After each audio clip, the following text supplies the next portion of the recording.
Do you see this beauty? Corn casserole. It has bacon. To the ingredients. Get out a mixing bowl, and to it you're going to add 1 10.5-ounce can of Campbell's condensed cheddar cheese soup, 1/2 cup of milk, 2 eggs, no shell. And you're going to whisk this together until it is all combined. Whisk away.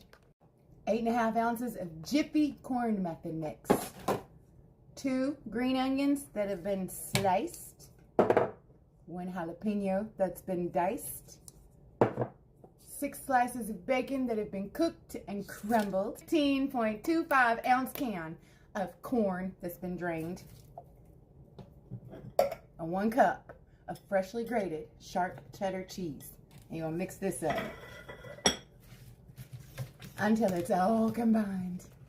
Spray a 9x13 baking dish with some nonstick cooking spray, and then add your corn mixture to your dish. Spread it out evenly.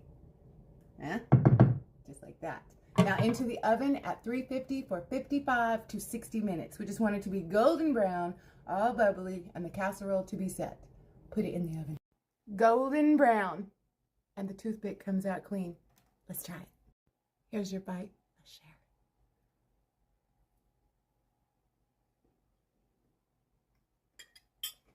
The crispy edge is my favorite. Y'all better go make this. It's so good.